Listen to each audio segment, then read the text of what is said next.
it's been a really busy interim with a number of interim committee meetings, of course, and lots of travel in the 9th District. As you know, it's an 8,000 square mile district and covers almost 6 counties. So it keeps all of us in our delegation very busy getting around to those 6 counties and addressing the issues that are important across a broad geographical area.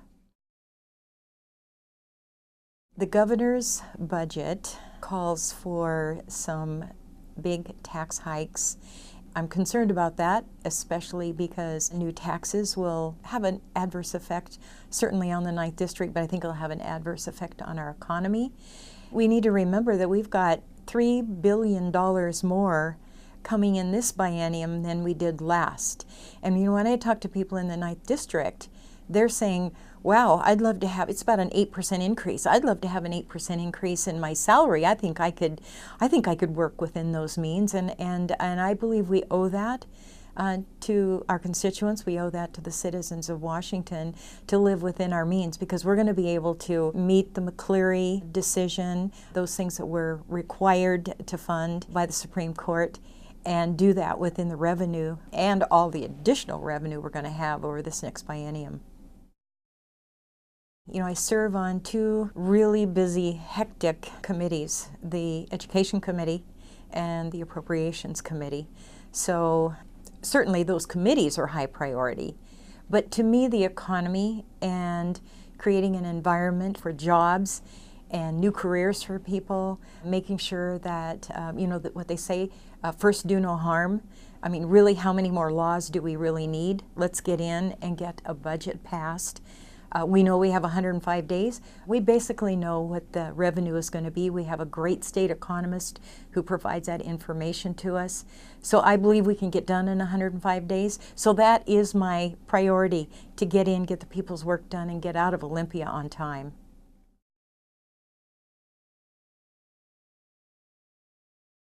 The 2014 legislative session adjourned in March, and since then you've been back in district for a long 9-month interim. How did you spend your interim? How did I spend my interim? Well, it was nice to get out in 60 days this last year, and I have a small business back in Walla Walla that I was paying attention to. I sell Walla Walla sweet onion sausages, and we're in a couple of ballparks, and I make it for one of our local grocery stores, so my business kept me busy. I've got a couple of boys living at home, and just, you know, basic summer activities and jobs, and I tried to stay engaged with some of my legislative activities as well. You know, it's important that over the interim, especially during an election year, we don't forget that we're legislators and we're tasked with a job. It isn't all about the election, and I'm a fairly safe incumbent, so I can focus a little more time on my legislative work. Back in December, Governor Inslee issued his budget proposals, which would require more than $1 billion in net tax increases. What are your thoughts on his proposals? Well, I think we're kind of all over the board as far as what types of financial requirements there are going to be for this budget cycle, and whether we're able to meet some of the demands of McCleary. I think that's imperative. We've been tasked by the court. We're being held in contempt in order to get us to do something more in that regard.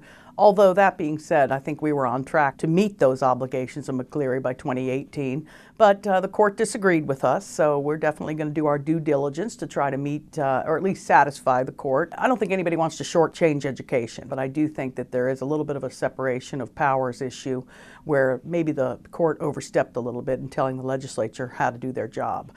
But that said, I don't think anybody wants to shortchange education, so I think that we'll try to do what we can for that.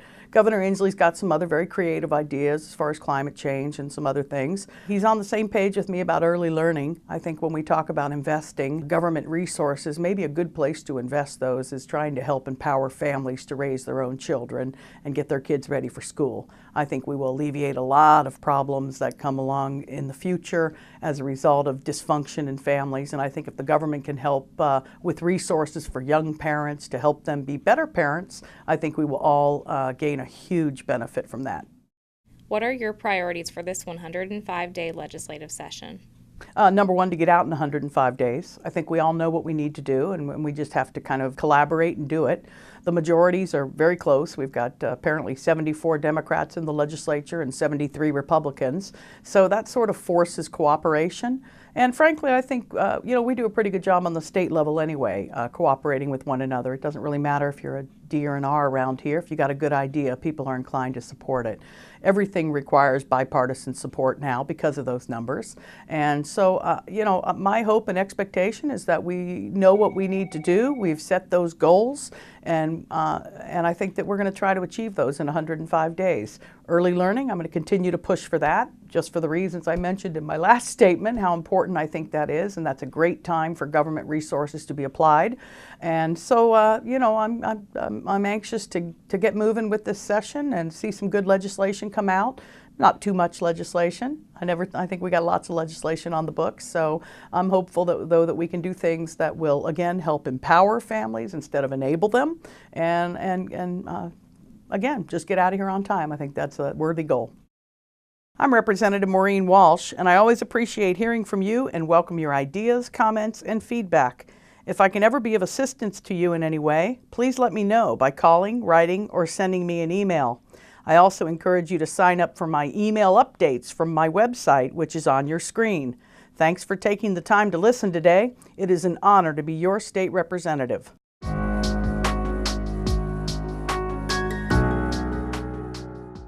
What committees will you be serving on? This year I'm the ranking member on the Public Safety Committee. I also serve on Judiciary Committee, the Education Committee, which is K through 12, and I am a co-chair for the Joint Committee on Veterans Affairs and Military Operations. What are your legislative priorities for the 2015 session? You know, as the ranking member on the Public Safety Committee, obviously public safety is extremely important to me. I want to ensure that our public is safe. You know, say for instance, I work as a school resource officer, as a member of the Benton County Sheriff's Office. I work at Kaiby School District, and I want to see our kids get a quality education, you know, as a member of the Education Committee. But at the same time, as we've seen in many schools where tragedies have taken place, if we can't keep our kids safe, then we can't give them a quality education. So that's just one reason why safety is so important to me. What work from last year do you hope to continue in 2015? You know, Representative Goodman, who is the chair of the Public Safety Committee, I, as the ranking member, have worked together for the last several years to help strengthen our DUI bills, our DUI laws in Washington State. Once again, Representative Goodman and I, we've gotten together with several stakeholders, the Washington State Patrol, Washington Traffic Highway Commission, the Association of Prosecuting Attorneys, you know, to ensure that our DUI laws in Washington State are the best they can be to ensure the safety of our public when they get on our roadways. So we'll continue to work on that again this year to make sure that our citizens are once again safer this coming year, than they even more so than they were last year. What is one thing from home you can't live without during the long session? You know, that's a really tough question.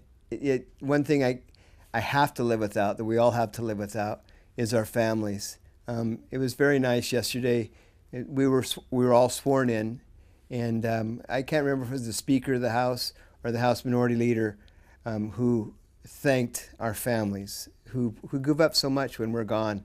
You know, I'm gone from my family for 105 days. My family lives in Kennewick, Washington, and I have to live without them. But that's the toughest thing that I have to do while I'm here, because you know I love my family, and it's very interesting. If I don't mind me saying so, along that line, this last weekend, working for the Army National Guard as a lieutenant colonel, I went to a retirement ceremony where they folded the flag and presented it to a one-star general who was retiring after 30 plus years of service.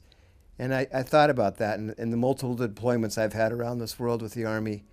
You know, we salute the flag, but it's not just a piece of cloth. What we're really serving is our family and our country, and we're gone over there. So family's very, very important to me, and I miss them very much while I'm here.